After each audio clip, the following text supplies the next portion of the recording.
Good evening. I'd like to call to order the regular council meeting of the District of Sechelt for Wednesday, November 6th. We have an agenda in front of us. Are there any additions or deletions? No. Look for a motion to adopt the agenda. Moved and seconded. All in favor? Thank you. And we have a delegation. And is it, Gloria, are you presenting? Okay, do you want to bring another chair up with you then, or? So this is Gloria and Shari with the Sunshine Coast Seniors Planning Table, and it's a report on isolation in Canadian older adults.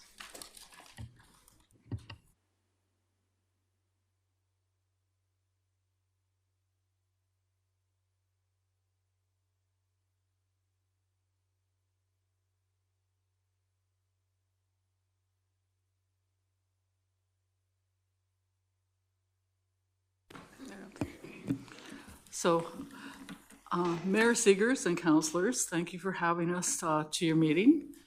And I'm Gloria, as Darnell, or Mayor Seegers said, and Shari. And we're co-chairs of the Sunshine Coast Seniors Planning Table.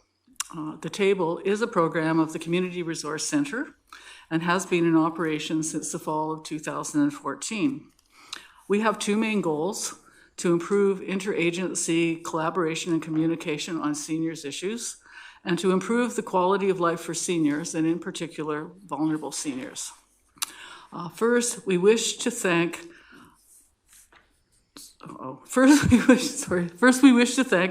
the past and current districts of Sechelt councils for your leadership you have provided to our coastal seniors communities by supporting and funding of the table.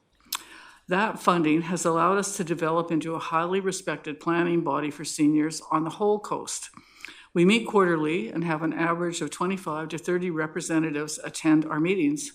These representatives are from local governments, seniors programs, health, social, and educational services, as well as seniors community advocates.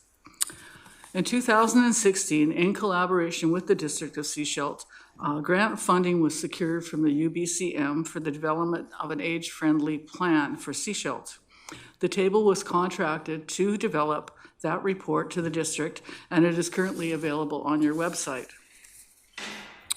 Over the 2 years of 2017 to 2018, the Seniors Planning Table has shepherded the age-friendly plan by following up with those levels of government, local agencies, and private sector companies that were recipients of the recommendations included in that report.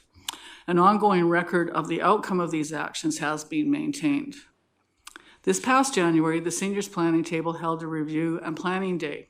It was determined that the 3 remaining recommendations that were left were within the purview of the table to address. These were social isolation and inclusion, intergenerational collaboration, and the value of each person. It was agreed that the Seniors Planning Table would undertake an investigation into seniors' isolation and write a report. This report was released in early September of this year. The full report is available on the Resource Center website under Seniors Isolation, and we can give you that website later. Shari is now briefly going to outline what the things that we found in this report and what we may be able to do. All right, I'll just slide this over. Okay, hopefully I can just advance this. Oh, okay. So on the report that Gloria was just speaking of, I'm just going to give a very short review, PowerPoint, of what our findings were.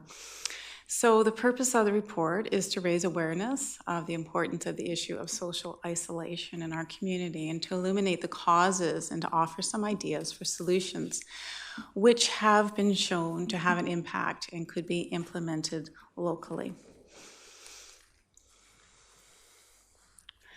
So through our research, we did a literature review, and these are the 2 sources that we found most useful. We wanted them to be primarily Canadian sources. We looked for communities that were similar in size to the Sunshine Coast and had created programs to address social isolation. So these were primarily the two research papers that we used. So through our research, as you've probably all heard, isolation, there's a lot of talk in the news about isolation being as harmful to our health as smoking and drinking. And there seems to be a lot of talk about that. And even it's not just for our elderly, it's for our youth. And we're realizing how important it is to be part of community and in so many ways. The impact to our health is being recognized. So anyone can be socially isolated. Some of the factors leading to isolation: ageism, lack of transportation, affordability, mobility challenges, physical barriers in our communities, just a lack of information. What is out there? Where can I go for support? Sometimes we lack access to community supports and to the healthcare and to needed healthcare. So an age-friendly community facilitates social inclusion. That's what we found. So through the programs that were found to be effective, these were some of the common traits that we found in them.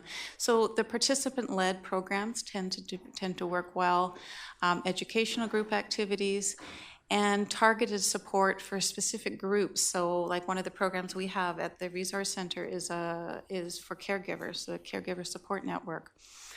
So they find that keeping it very specific to needs is successful. And we can also look at evaluation of existing programs and adding to those to make them even work better. And so what is the impact of isolation on your services, programs, support, or community? These were the questions that we asked.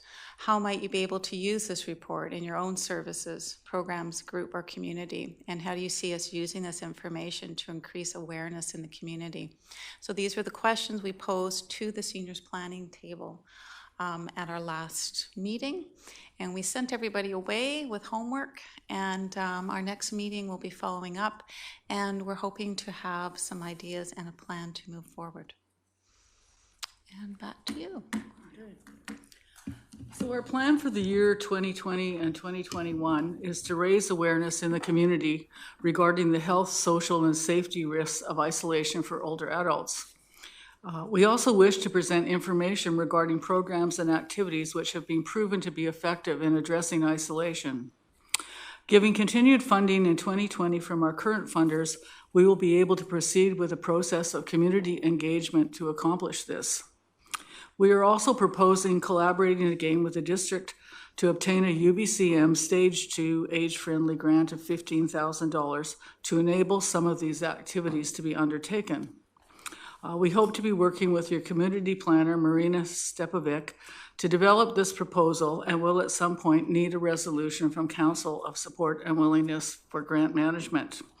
So you'll be likely be seeing us here again soon once we have a grant proposal and budget developed.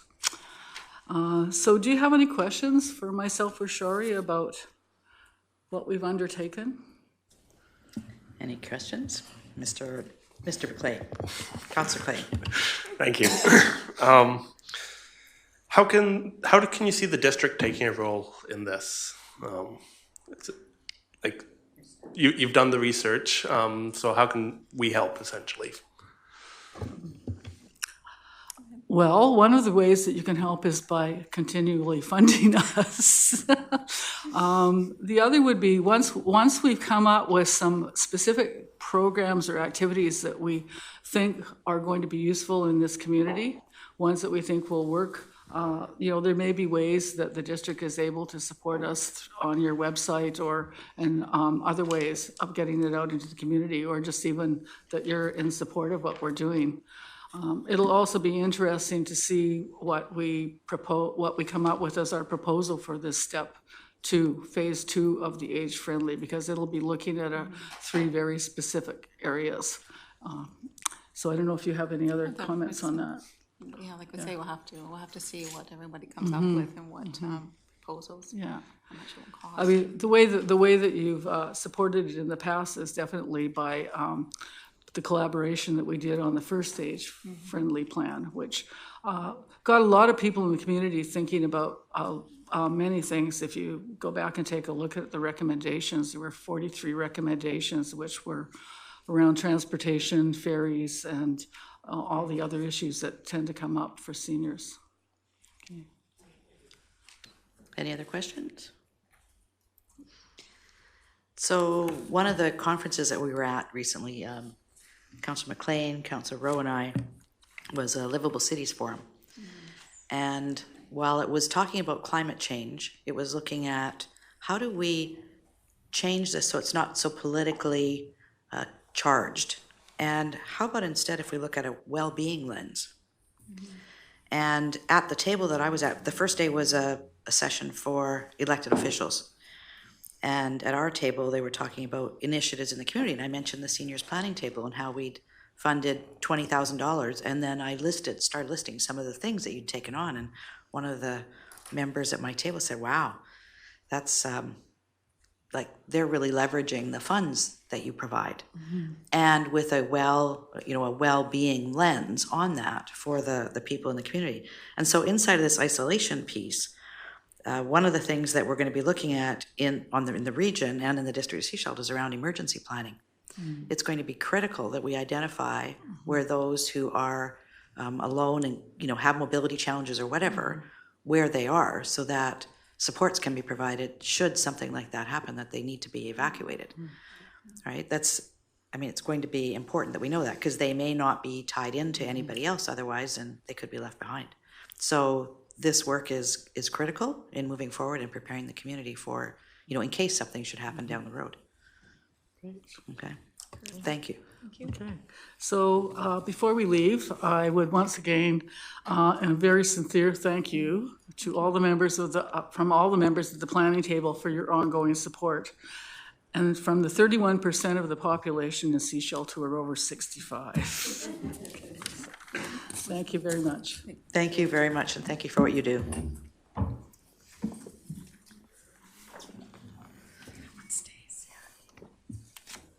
Take some popcorn with you.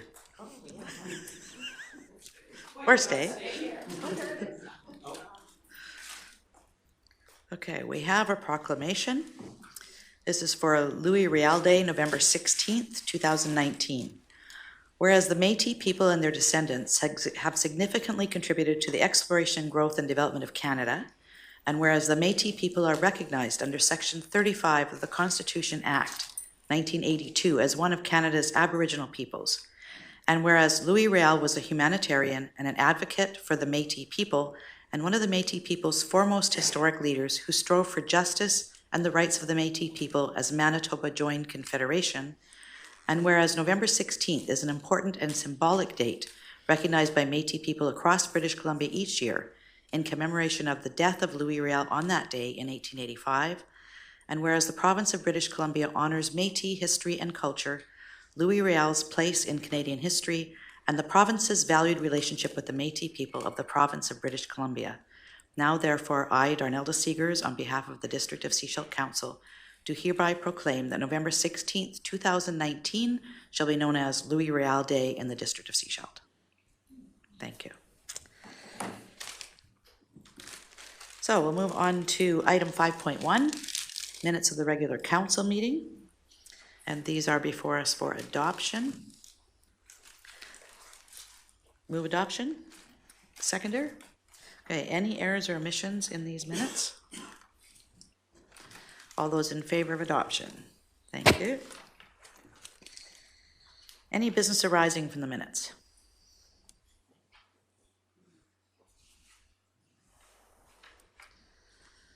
Okay, so we'll move on to item, I get there, 7.1, minutes of the Advisory Planning Commission meeting of October 22nd for receipt. Move receipt, second. All those in favor? Thank you. And I note that there are meeting date changes in this calendar, or in the minutes, that will need to be put forward in our calendars.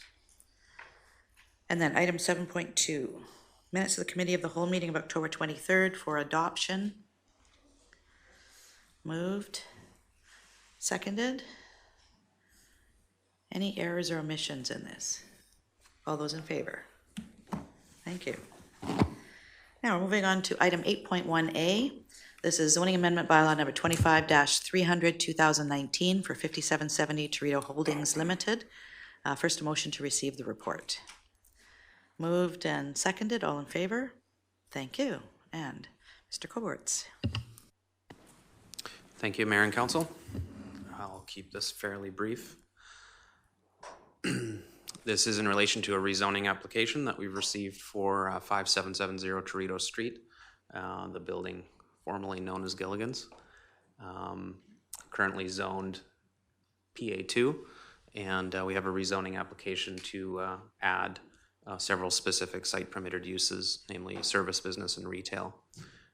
The existing zoning here, it's within predominantly a C2 area all the way around, and the PA2 zone is largely a historical designation related to the neighborhood pub use that was there previously. OCP land use designations in the surrounding area, again, predominantly the downtown center area and the institutional area where we're currently located. So the proposed amendment is specific to the PA2 area of the property where the existing building is located. And we're not proposing to change the zone to a C2 at this time. All it would be is two new uses, retail and service business, that would apply specifically to this property, and no other amendments to any other existing PA2 zones. So previously, the bylaw was given first reading on September 4th, and recommendations were passed to give first reading as well as to refer the application to relevant stakeholders. That was completed. We mostly received supporting comments. No major concerns were noted.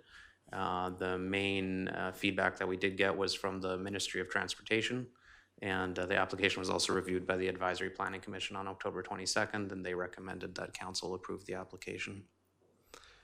So specifically, the Ministry of Transportation would like to see one of the existing two accesses on the road fronting onto the highway closed, and their preference is for the entrance directly adjacent to Rosina Giles Way to be closed as a condition of this rezoning.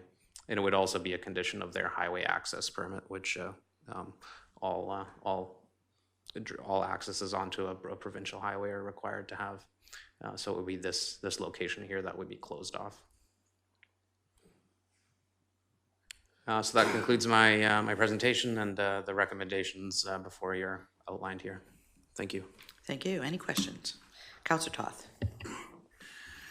In the feedback from Modi, they wanted to see the east access closed to traffic. That's the west access. This is the one that they identified. Okay. So might be a mix up there, but Okay, I just wanted to be sure on that. should say Thank you. west. Thank you. Yeah. On that picture, so it looks like that entrance is wider than the other one. Will the other one be widened a bit, or is there sufficient space there in the one that will be remaining? We didn't receive any comment on that from the ministry as far as the specific configuration. That's something that they might look at further in relation to the highway access permit. Okay. Any other questions? Yes. Councillor Lamb. I'm just wondering about this project in the fact that there's obviously a bigger picture for this whole area here, but this is a great start for more density, and you know, it's a real tough nut because, you know, there's a building in place, and whether the building would take you know, a second floor or third floor for apartments and stuff like that. So I don't know if those amenities were offered, you know, to the developer, but I just like, I would hope as we move forward that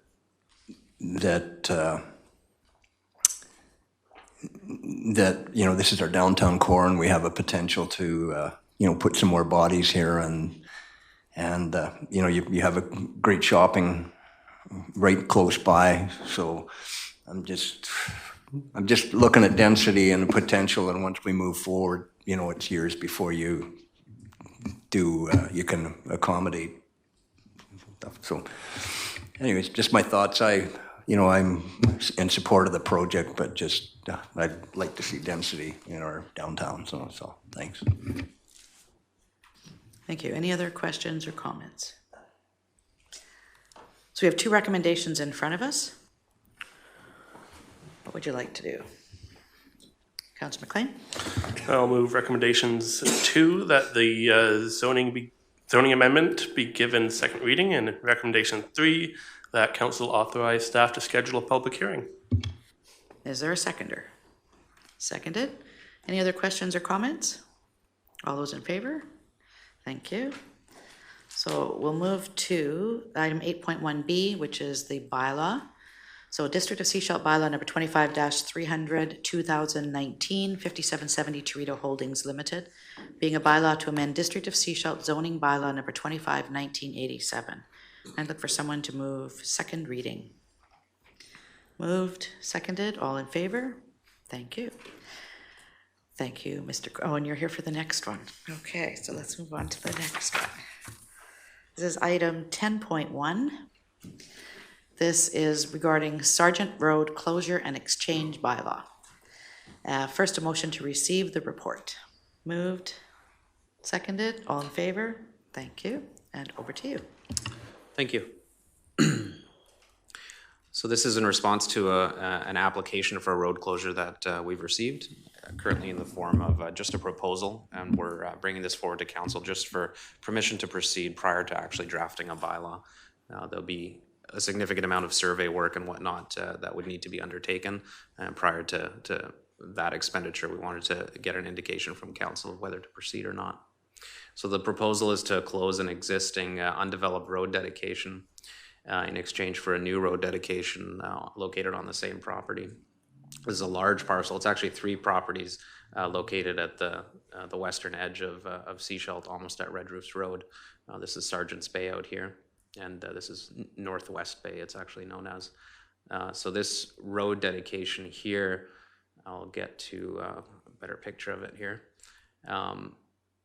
Maybe I'll go back. So the existing road dedication comes down. It's completely undeveloped. It was dedicated back in 1922 when this original district lot was subdivided. We weren't able to ascertain any reason why it was configured like this. There's no evidence of an existing trail or logging, skidding road that you might expect to be in that location. But a driveway access does exist roughly in this location. It crosses this area a few times. You can see it, the dashed line running through here, that's the existing driveway. So it certainly doesn't follow the road dedication. It does end up in Northwest Bay here, views out into Sargent's Bay.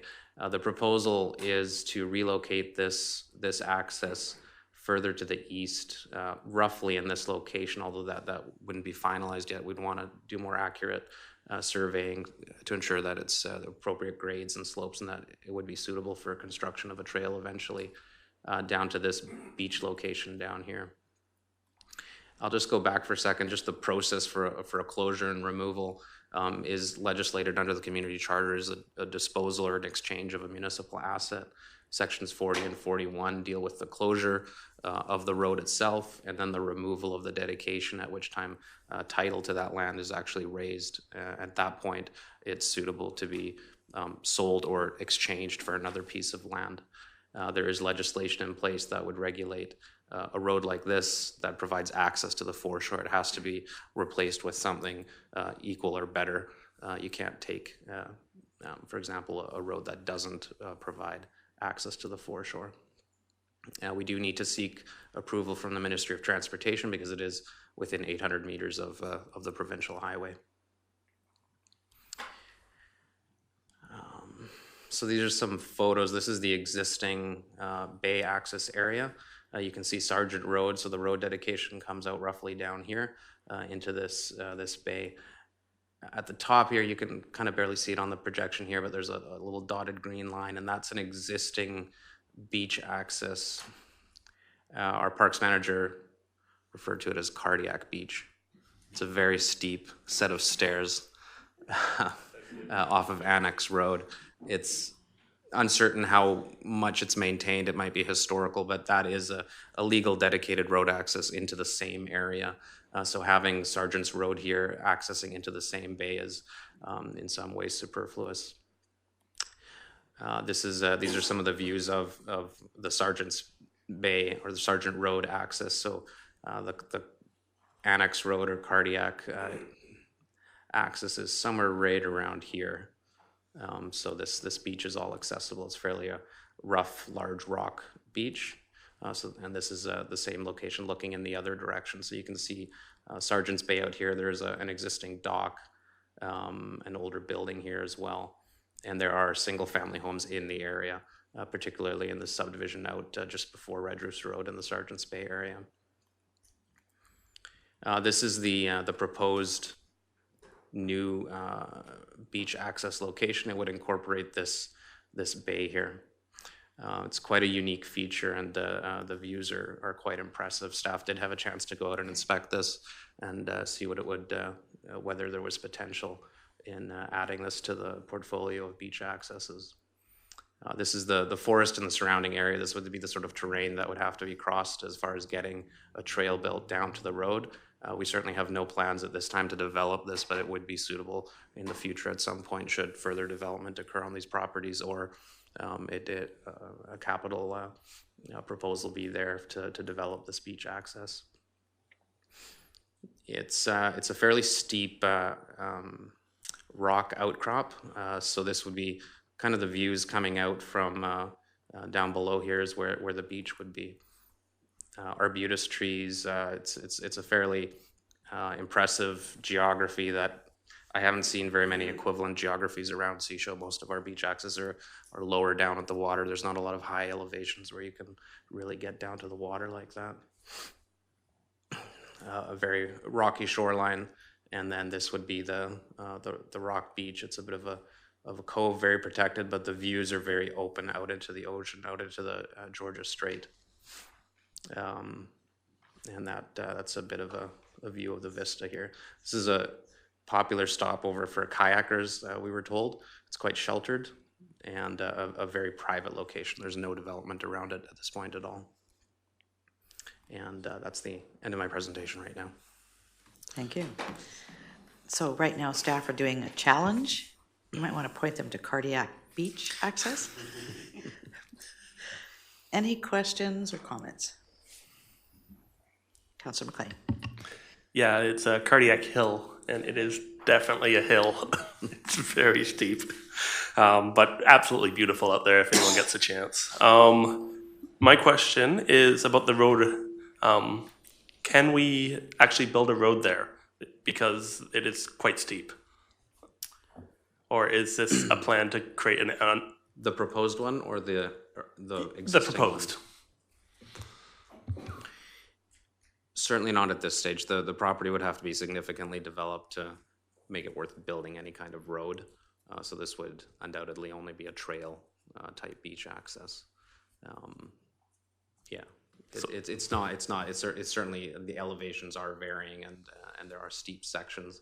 I mean, there has been a driveway built in this area. It's certainly possible, but as far as a road, like a municipal road standard, it'd be very unlikely that it would be built there unless it was to be associated with a higher level of development.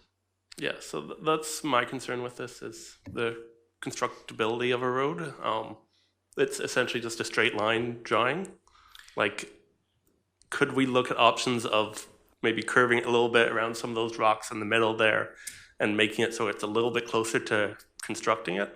Because otherwise, essentially, as I understand it, if we want to develop it, we'd have to move the road again. So that's part of bringing this to council is the amount of survey work that would be required to really ascertain exactly where this access could go is fairly substantial. So it more than likely wouldn't be a straight shot line like this. it would be a bit more suitable, but not quite as curvy and crazy as this one. So I notice in the report that it says that all costs associated with it would be paid by the applicants. Would they also then pay for all the survey work, et cetera? That's right. And they're aware of the cost of what it could be? Yes. Okay. Councillor Toth? Just a quick one, because I'm not that familiar with the neighborhood. Looking at the map on page 38, which I guess is a version of this one, is there an access at Young Road? You mean this one here? I think that's, on some maps, that's referred to as a Young Road. I can answer that because I live right across the street. It is completely inaccessible. Like, it's just treed. There's no road access there at all. Okay. Yeah. Thank you. There is a beach access off of Hill and Dale Road in that area that's more accessible than Young Road. Any other questions or comments? Councillor McLean? Yeah, just a comment. I can see why the proponent of this wants to move it. There's essentially a trail coming out right by a residential area where the house is. And this would move that public access well away from the house. So substantial benefit to the person who wants to apply for this. I want to make sure that it's equated in public benefit as well. So the main one is that we can actually construct, at the very least, a trail from the highway down to the water or the top of the cliff, so they can get that view. So that's my number one. I want to make sure that we can actually build a trail and expand that same footprint into a road when it's ready. So yeah, I think that's all I got. Any other questions or comments? Councillor Scott? How does the landowner access this property now? Just by boat? There's an existing driveway Oh, there is a driveway. in this general Okay. area here. Yeah, it's a paved driveway. Anything else? So there are some recommendations. How would you like to proceed? Councillor Toth? It's a lot of words on that page. I will move recommendation 2, that staff be authorized to draft a road closure and exchange bylaw for the purpose of closing Sargent Road in exchange for an equal or greater portion of road with access to the natural boundary of the Strait of Georgia, as well as recommendation 3, that staff refer the application to relevant stakeholders, agencies, and the Advisory Planning Commission for comment. Thank you. Is there a seconder? Seconded. Final comments and questions? All those in favor? Thank you. Thank you very much. Thank you.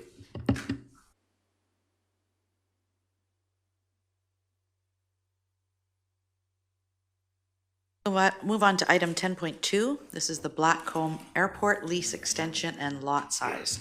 First, a motion to receive the report. Moved. Is there a seconder? Seconded. All in favor? Thank you. And this is over to Mr. Curry. Thank you, Your Worship and Council. My report today recommends that the district enter into a new lease agreement with Blackcomb Helicopters starting on January 1st, 2020, on a term of 20 years plus 2 additional 5 years, optional 5-year renewals.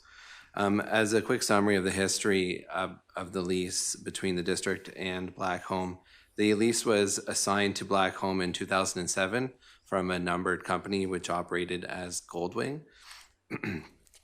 The lease was provided originally for, I believe, 18.5 years, starting in 2001.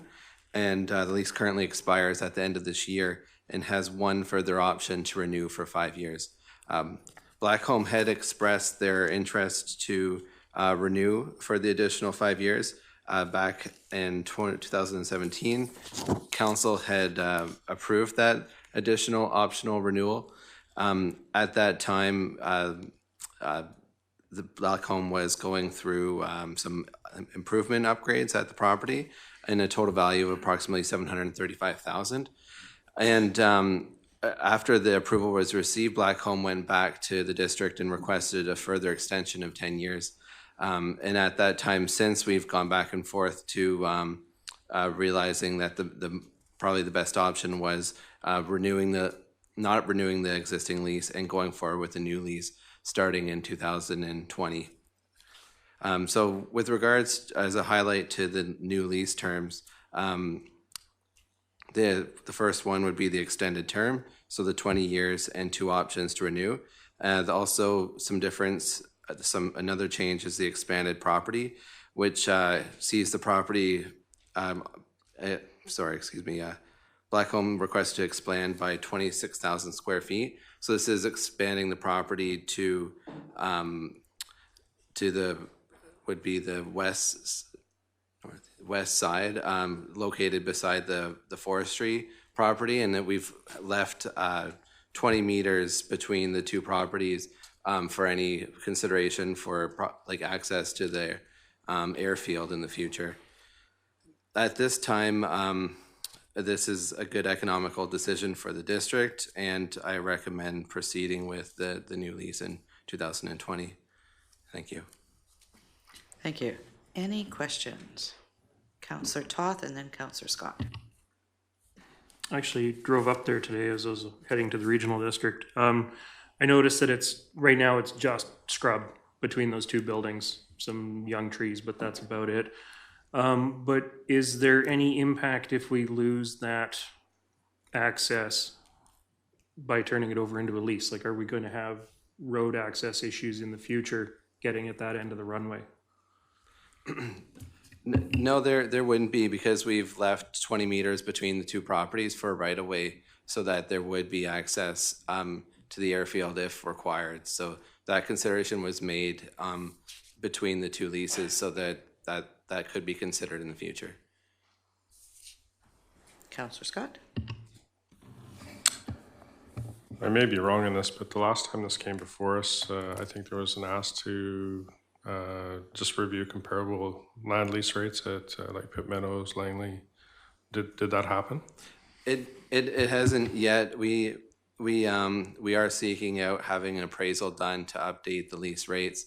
At this time, we've added CPI to the recommended rate from InterVistas, and we've added 2% each year on that rate that was recommended in 2014.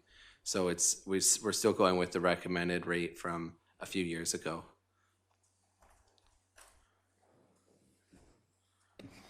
I think before I'd be willing to support this, I think we need to reevaluate that and just not base it on what InterVista said in 2014. I would, I'd like to see some current comparable land lease rates. Councillor McLean? Yeah, I'm going to follow up on a similar vein as Councillor Scott. I recognize that this change in this lease essentially triples the revenue that we're receiving from this tenant to $21,000 per year. That's still not a huge amount. However, I'm not versed in this industry at all, so I don't understand it or what's comparable. So I understand that it was done in 2014, but I don't know what's done currently. My question is there any other costs that they would pay to operate at the airport? Or is this $21,000 essentially it? There would be property taxes in addition to the lease revenue. So they pay property taxes to the district as well. Okay, but no like takeoff fees or anything like that? There is any landing fees or takeoff fees. Okay, any other questions or comments? Councillor Lamb? Yeah, I just, we've got an airport advisory committee now going, and, just looking at the future for our airport. I mean, these people obviously are part of, important to our airport, and, they bring business and obviously they need an airport to work from. So, but I'd just like to make sure as we move forward that, hopefully we can come up with a plan for the airport so that we know how these properties can fit in, and maybe they have to be realigned to see how they, so that just for the betterment of the airport, to make sure we're not closing off any accesses or whatever the airport needs, that's all.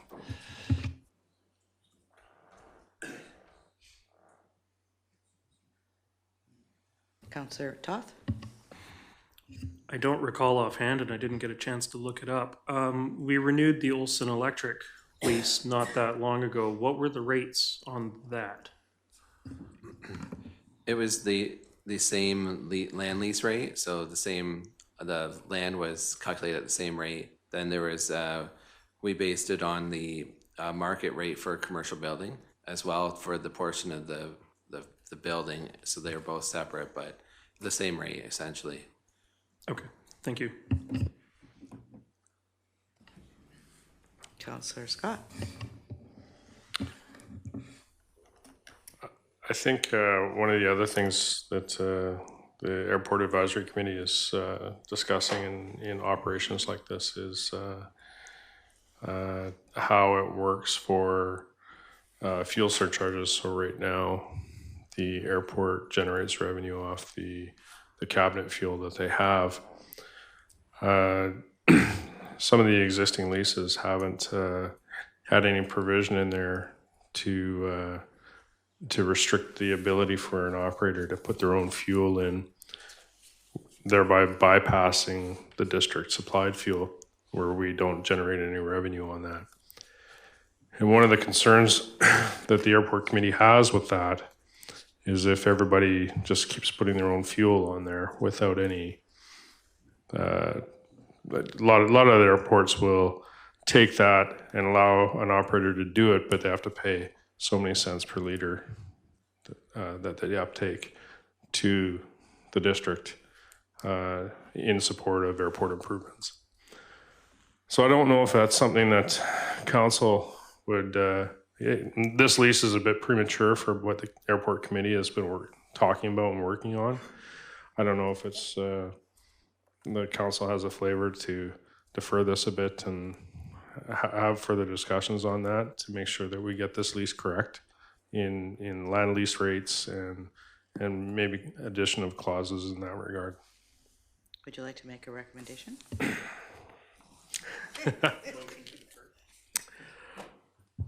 So sure, I'll make a motion to defer this back to staff to have another look at land lease rates and maybe some further discussion with the leaseholder and the airport committee to look at fuel surcharge possibilities. Okay, is there a seconder for that? Second? Yeah, staff?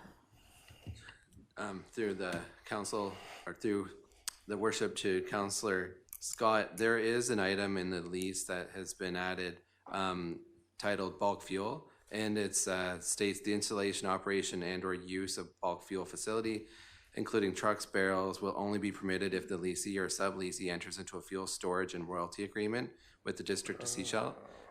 Then there's another clause just further down, the operation of a bulk fuel What facility. number was that, sorry?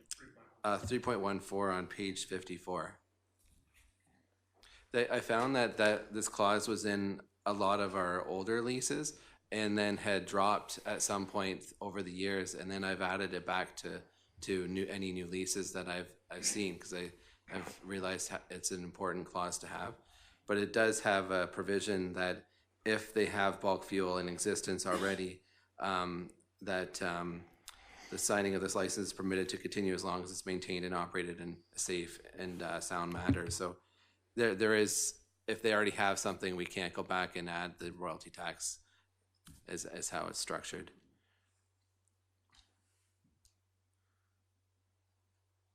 And I apologize, I missed that. So explain to me why we can't add it as a lease renewal. Add it new. We can, if you would like to request that, we can remove that spot, and if they have existing bulk fuel, and if council would like to add it to everyone and have us add a royalty agreement, we can do that. Okay. That would be my preference, so that we're generating some revenue out of that. And I'm pretty positive they have a bulk fuel storage there. Okay. Councillor McLean? Yeah, I'd just like to speak in favor of deferring this. I brought up similar concerns last time we talked about the airport. I think we need a better plan, and I'd like to see that from the airport committee. In particular, I don't see an urgency to this. I believe we currently have a lease that goes until 2024. Sorry? Referring to staff, yes. Oh, okay, sorry. Yes, but there's currently a lease with this person until 2024. So I understand that they would like to expand their area a little bit, but let's make sure we do it right. Did you have any other comments before we? No, I think that we are in the process of having an appraisal done for the land value up there. I could provide some further depth as to how the rates has been calculated. I didn't add that today. I kind of thought with the jump in the increased rate from basically almost doubling the cost, it seemed like a large scale jump already, which seems reasonable. There is some other, I'll have to just provide more information so that you can see that this land value is fair as far as the airport leased land, bare land with limited services goes. So I can come back with that information. Okay, I think that's what council's looking for. Because it's based on a report from 2014, we just want to know that we're in the market. Okay. Okay. Any other questions or comments? So we have a motion on the floor. This is to refer it back to staff looking at basically the lease costs and the fuel charges. Any other questions, comments? Okay, Councillor Lamb? Do we need to put a time frame on this, or is, our staff going to be able to respond, come back to us fairly quickly? We have a business that would like to know what direction he's going in, that's all. Staff? Yeah, we can turn this around relatively quick before the end of the year. Okay. Any other comments? All those in favor of the motion on the floor? Thank you. Thank you. Item 10.3. Sorry, I just have to get to that. So this is a motion to propose a change to the committee of the whole meeting time. And this is for November 13th, so next week. First, a motion to receive the report. Moved and seconded, all in favor? Thank you. And I don't think we need anybody to speak to this. So it's the motion that we're requesting is that the scheduled time of the November 13th, 2019 Committee of the Whole meeting be changed from 3 p.m. to 1 p.m. Would someone like to make that motion? Moved, seconded, any discussion? All those in favor? Thank you. And then item 10.4. This is renewal of Kirkland House sublease with the Hospice Society. I'll move to receive the report, please. Moved and seconded. Someone second? Second, all in favor? Thank you. And Corporate Officer, over to you. Thank you, Your Worship. So this item before council is to consider renewing the Kirkland House sublease with the Hospice Society. This sublease has been in place with Hospice Society for several years now, and it's just up for renewal. Hospice Society still wishes to continue with the present arrangement. So the proposal is that this sublease would be renewed for a one-year term with an option to renew for a further 1 year under all the other same terms and conditions, which include a rent of $450 per month. And I note in my report that while that doesn't reflect market value, it's what we've been charging all along. And, looking at the idea that it supports a provision of a worthwhile community service. Community charter requires that should council approve proceeding with the lease, we would publish a notice of disposition in the local newspaper informing that the group is using our facility. That's my report. Thank you. Questions, Councillor Toth? How come only 1 year? Well, it's 1 year with an option to renew. The manager actually, our communications manager has been the one in discussions with the Hospice Society along the way. And her thought was to not tie it up for too long so that it allows us to use it for other purposes should we wish to. So, you know, we kind of work on a 1 or 2 year, all along it's kind of been that 2 years, 3 years. Okay, thank you. I think this also ties into the fact that negotiations are ongoing between another service provider and the Hospice Society, and they're uncertain as to where they're going as well. So that gives them some leeway as well. They're not tied into something for long term. Councillor McLean. I think we're using some of this building for public works storage. Is there any other use of the building? Or is it really just the 2 uses? It's actually the outside shed that is used by Public Works. The building itself, they're the only tenants right now. I think from time to time, on a one-off, somebody's used the kitchen area or something like that, but basically they're the only ones in there right now. Okay, any other questions? All right, there's a recommendation before us. Someone like to move that recommendation? Councillor Rowe, would you like to read it or would you like me to read it? I can read it. I haven't talked yet. I'll make a motion that the Kirkland House sublease with Hospice Society be renewed for a 1 year term with 1 year option to renew at a rent of $450 a month. And that the mayor and corporate officer be authorized to execute the sublease. Thank you. Is there a seconder? Seconded. Any other comments, questions? All those in favor? Thank you. So we move on to council reports. So we're going to start at the end of the table with Councillor Toth and work our way down the table. It's a long one. Hope I don't put anyone to sleep. Yeah, I'm all out of popcorn. I attended a Harbor Committee meeting as well as a Ministry of Transportation visioning meeting for the Marine Highway System.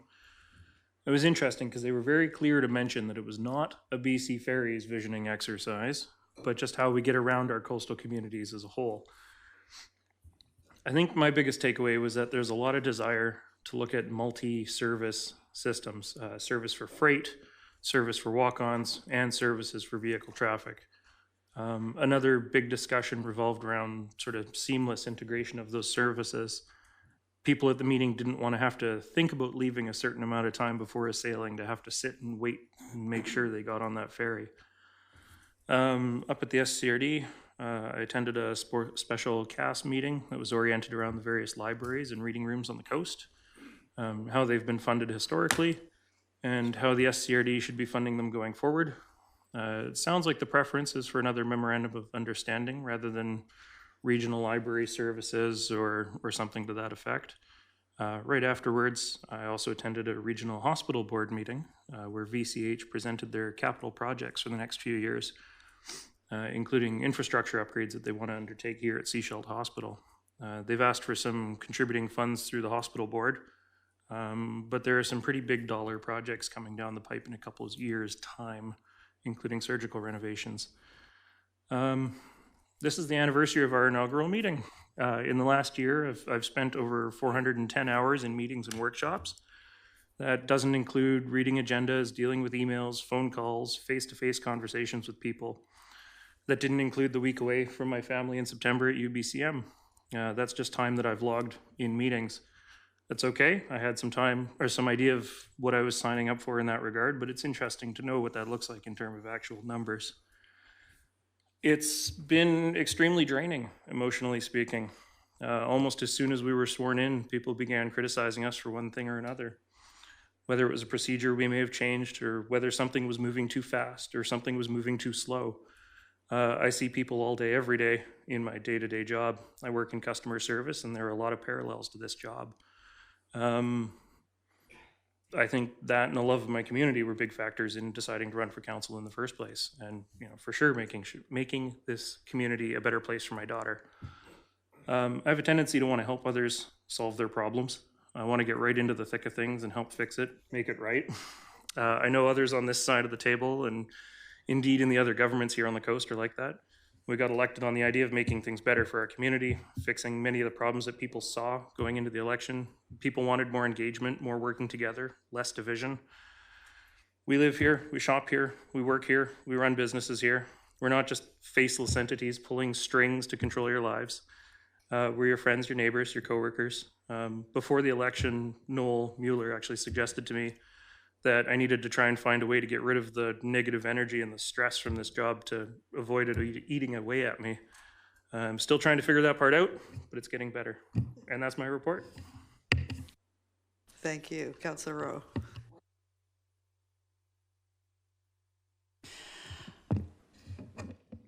Yeah, it's been a year. That was fast. I just want to say, or start by thanking everybody here at the district, from the CAO to Carrie Ann to Siobhan for helping with, or, you know, sorting me through the grants committee, to all the staff, and to those of you who sit with me here. It's pretty much how I thought it was going to be honest.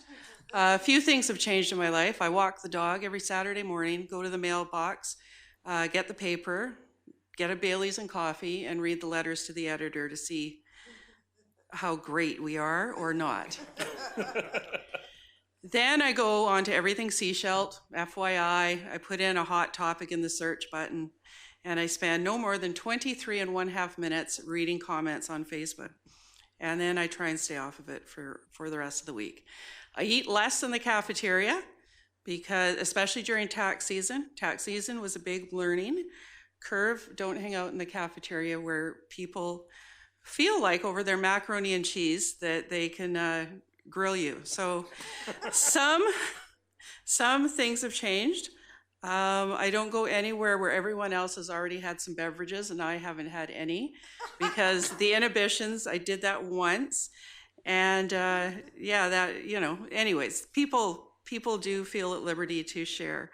But in all seriousness, this has been a huge learning curve, a whole lot of reading, and even more listening. And, you know, there's been everybody from, you know, we go to the community association meeting, and for me, it's just an opportunity to soak up information. And that goes for lots of meetings that we've had. It's just an absolute joy to fill my brain with things that keep me up at night.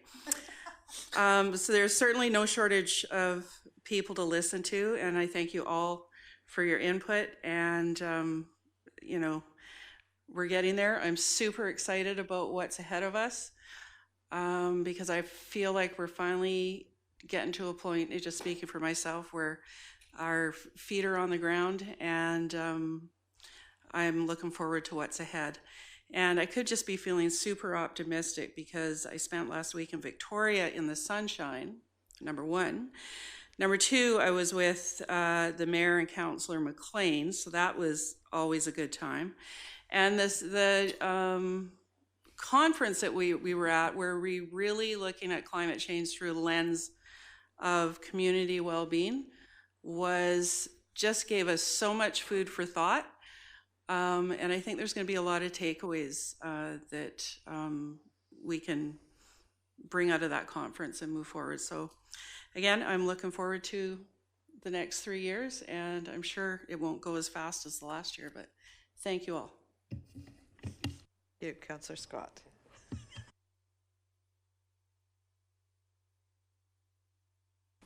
I feel like I have to give a speech now. You can just say no report. Well, it has been fun. The committees are a lot of work, and they're taking a lot of time, and I have to apologize to the CAO and the staff for probably just my lack of understanding of protocol, and I'm probably making more work for them than they really wanted. But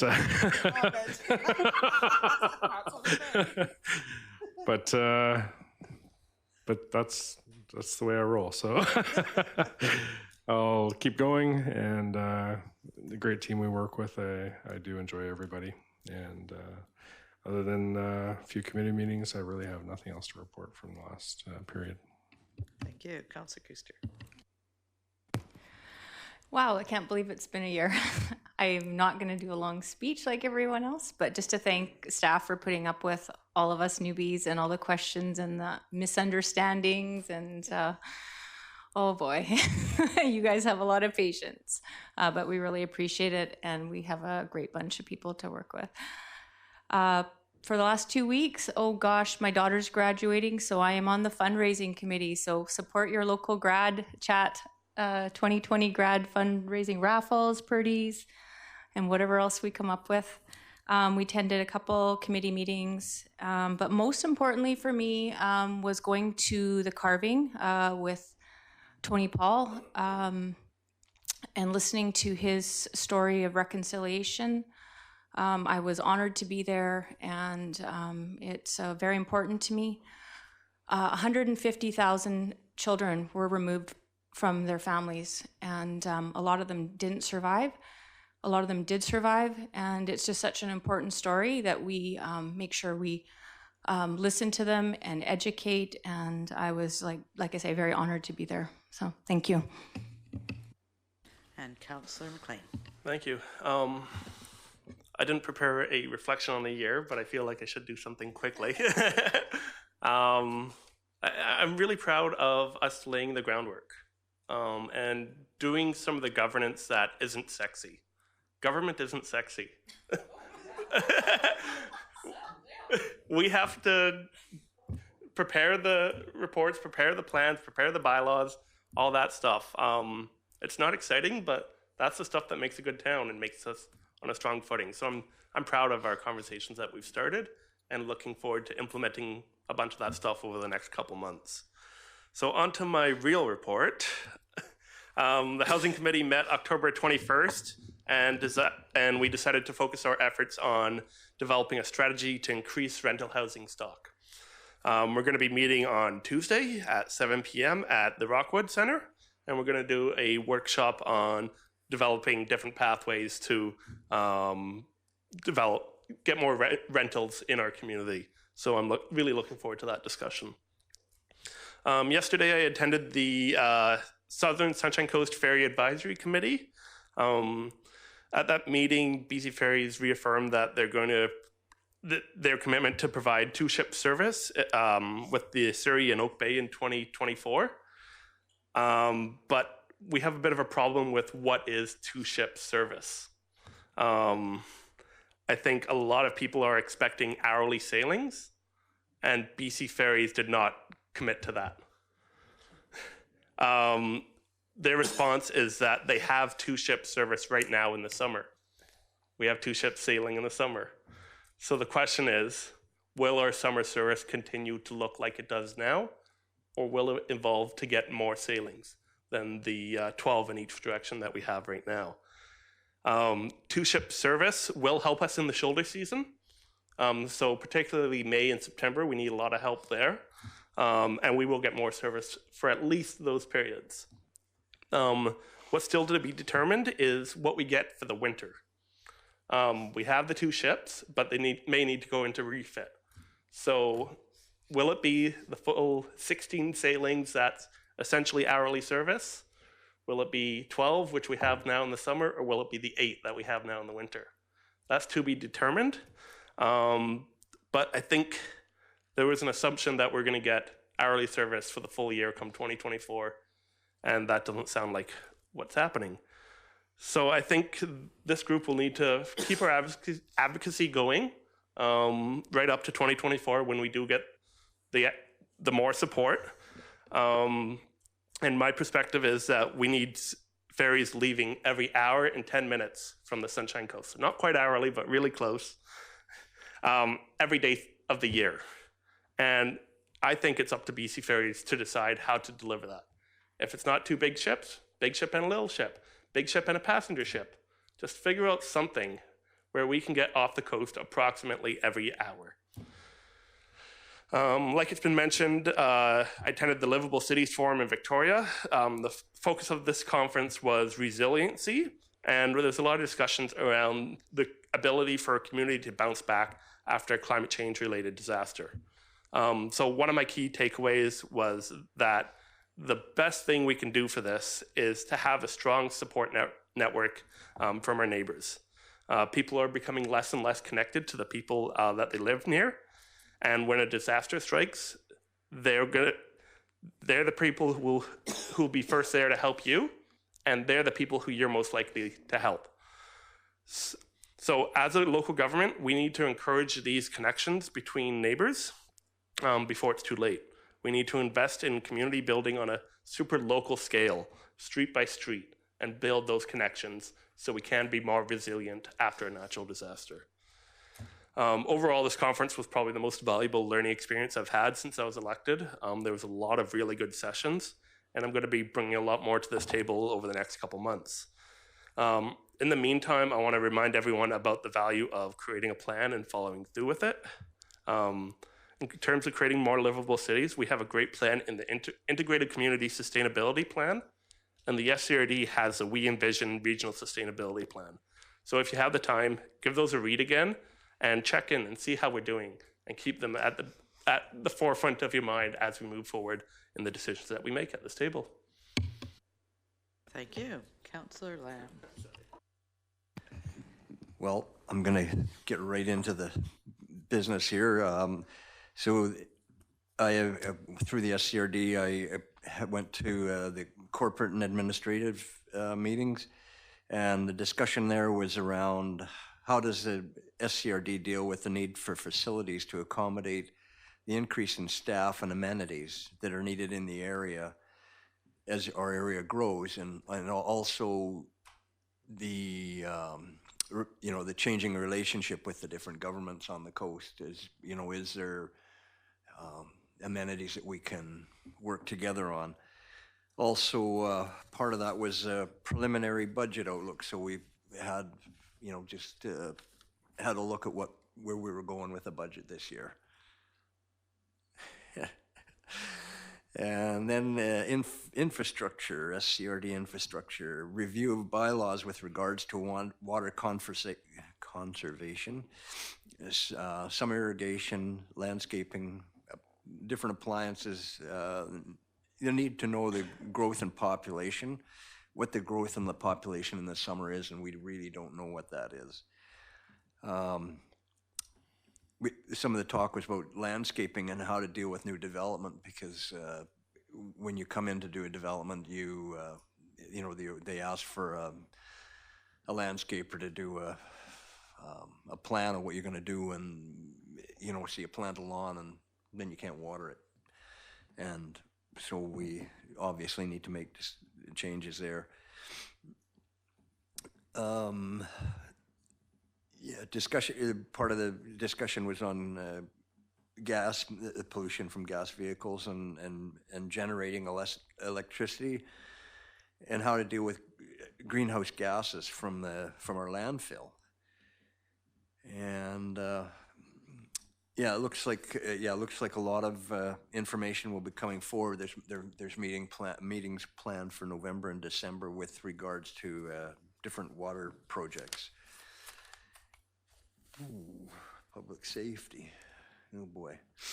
So then the Gibson's Volunteer Fire Department gave us a rundown on the cannabis, just how they were dealing with cannabis and just the different facilities and how we're moving forward and what they're looking for with regards to safety. And knowing where the different facilities are and getting access. And then on the same day was transportation, and we had a presentation from BC Ferries with regards to a Horseshoe Bay upgrade and what they're looking at over the next 10 years. And that's pretty much it. We had a water resource select committee meeting, and we're still trying to get our feet on the ground and get some direction. But once again, the group's a pretty cool group, and they really want to contribute to the community. And For myself, 1 year in, this is my second time around, and this is a way busier council than, we were busy, 5 years ago or 7 years ago. We got a lot of stuff done, but this is a very busy council that, everybody's participating and supporting each other, which we didn't have back then, and it's a very good council to be part of. And once again, the support from staff is good. I know. I'm sure the CEO gets ruffled when he sees an email from me coming in the morning. But yeah, no, it's very good, and I think we've got a great team here and good direction. And I think the outcome for the community 4 years from now will be very good. Thank you. Thank you. So I'll start with a year in review. There's going to be some stuff coming up in the paper, but I want to say I'm really enjoying working with the group on this side of the table. Everybody comes prepared. This side of the table. I'll talk about them. I'll talk about them in a minute. Yeah, Andrew and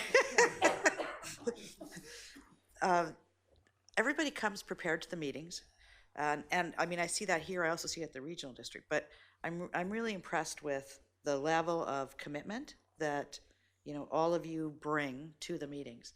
You've done your homework. You come with intelligent questions. You challenge us. We each challenge each other, and we don't always agree.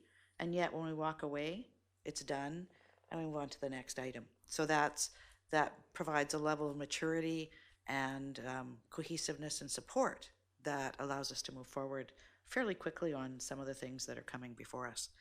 That extends to the other governments up and down the coast. We're seeing a lot of collaboration at the elected level and among the staff level. So our staff have provided support to us and are also reaching out to other governments. And we're starting to see a lot more collaboration between departments.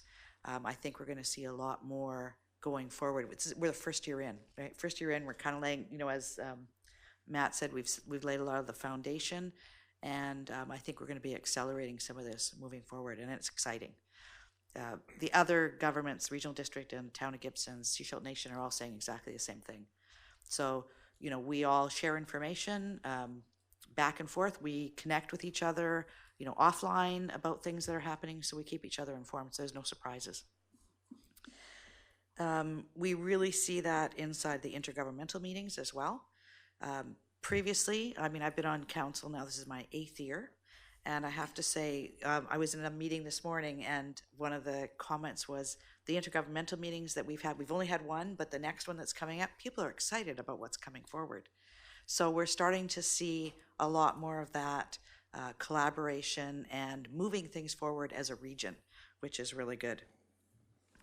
So some of the things I've taken part in the last couple of weeks, the Livable Cities Forum has been mentioned. I want to mention that there was an elected officials day, and what I found, one of the sessions I found in that was really interesting was a session put on by McGill University, where they were looking at having us using a well-being lens for local budgeting. So what they had us look at is if we came from a well-being lens on a particular topic, they gave us these cards with things like healthcare, finance, financial decisions, could have been, what else? Sewer, police, all the different things that we do. And at each of our tables, at the table I was at, they had split us up before we came in there. So at the table I was at, there were 2 counselors, a deputy mayor and a counselor from Newfoundland. There was somebody there from Yellowknife, somebody from Ontario, and a few from BC. And so everybody had a different perspective, big, small. West Vancouver was there at our table, big, small communities. And then, so we had to look at these various things and look at which of the items, which of the categories, if we were coming from a well-being lens, would we keep the funding the same? Which would we increase and which would we decrease?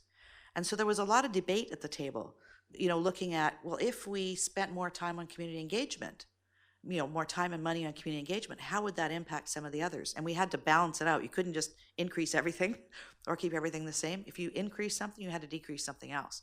So it was quite the conversation at the table. And we actually brought that information back. We've got copies of the cards and copies of the activities, et cetera. So we'll be able to do some of that kind of stuff if we like in the community here. So I know coming into the budgeting, it's going to give us a different view on that, on how we do what we do. So that was I found that very interesting. And then we took the opportunity while we were in Victoria, the third day, to actually go and check out question period. So we got announced in the chambers and took part in that for about an hour. And we had to leave there and hustle to get to our plane to get home. Councillor Rowe and I did a field user group meeting. One of the things that's come up on the Sunshine Coast is the state of the fields for all of the sports groups. So soccer groups, softball, baseball, and they're saying that the fields on the Sunshine Coast are in deplorable condition. And we're looking at how do we work, again, collaboratively with all of the different government bodies, including school district, Sechelt Nation, to come up with a plan to address some of the needs that are there. It will impact water use, so that's another part of the conversation. We'll be looking at that going forward, trying to get all of the groups together with the various government staff to come up with a plan to address that this coming year and ongoingly. Legal update. On Friday, the CAO and I attended a one-day legal update. It's put on by one of the government law firm that works with governments only, and it's addressing topical issues. So one, for example, they talked about was ride-hailing. And there is a group looking at starting at ride-hailing on the Sunshine Coast. They've got advertisements out there looking for drivers. So what does that mean for us? That means as a municipality, we're going to need to look at our bylaws and our fees, because they would need to come and get a business license. Are we ready for that, right? That's something we'll have to look at going forward. They talked about cybersecurity. There are governments who are getting hit by viruses and ransomware, where they lock up the computer systems and you have to pay a fee. And there have been some pretty hefty fees that have been paid out there to actually get rid of that in the systems. So backups are very important. One of the law firms, they even mentioned one of the law firms that had gotten hit by some ransomware and they lost 3 days worth of work. So that's you think about that, 3 days might not seem like a lot, but we go through a lot of stuff in 3 days. So how often are we doing backups? They talked about that. Housing best practices. I have some material I'm going to be forwarding on to you for the housing thing, and also talking about climate change and adaptation. How do we do our bylaws and our planning, et cetera, around that? They provided us with a USB stick with all of the presentations and additional background information, so we'll make that available to everybody. Today I did a session with School District 46 and the SCRD. So it was the chair and vice chair of each, and we were talking about common things. One of the things that's coming up at the regional district that we're talking about is free transit passes for students. So we're looking to see if we can get that implemented before the end of the year. So we talked to the school district about what that would look like. How do we do it? What are some of the drawbacks? Because they have busing, we'll have busing. We'll probably end up doing it for the rest of the school year, and then reevaluating what do we need to change, or how do we address that going forward. We did talk about fields and joint use. What else? Vehicle and equipment maintenance, back and forth between the school district, et cetera. And of course, they also brought up student voice.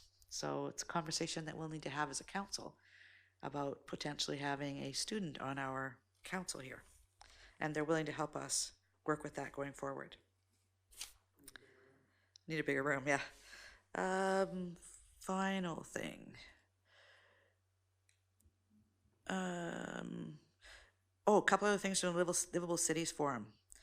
There was an idea camp on the last day that we talked about looking at smart cities. and we looked at what are some of the drawbacks, what are some of the limitations, what are some of the things we could learn from that. For example, we have the app here, the Citizen app. How is that being used, and what are some of the other things we can look at around that? One of the things they talked about there, which is interesting, is free Wi-Fi, which has been a conversation up and down here, but that was a conversation there. Also looked at resilient building design and a lot of information on climate data. So we've actually found where we can go to find data that's pertinent to us. It's out there. There are actually organizations, federal government has got organizations that are pulling that together. So we have the links, we know where to go, we can forward that on to staff as well. It tells us all, it's got 15 climate models they used, something like that, 15, 18, something like that, climate models that they're used to do the forecasting. So, and it's got all kinds of things from, how much rain you're going to expect, and you can, go year by year and see all kinds of stuff, but very pertinent to here. So Brenda and I really enjoyed that session. I think that's it. Thanks to staff. It's been a good year. You've kept us from making any really, kept us out of jail, as Brenda said. And we look forward to working with you over the next 3 years. And thanks, Jen, for the popcorn. And we'll see what we can bring next year. All right, on to council correspondence. We have 3 items of correspondence. I'd like a motion to receive, please. Moved and seconded, all in favor? Thank you. And then item number 3, I think we need some action on this. So the Sechelt Public Library agreed back in 1990 to be the custodian for the Helen Daw collection of documents and photographs. They're finding that the space is required. They need the space for their expansion, their staff basically in the library. So we don't know what that's going to look like. So what I'd like to do is probably make a recommendation to refer this to staff and come back and tell us how we can move this forward. Seconded? Okay. Someone like to second that first? Second it? And question, Councillor Toth. I know that our arts and culture coordinator was working on something at one point in the background. Did we ever see an update on that?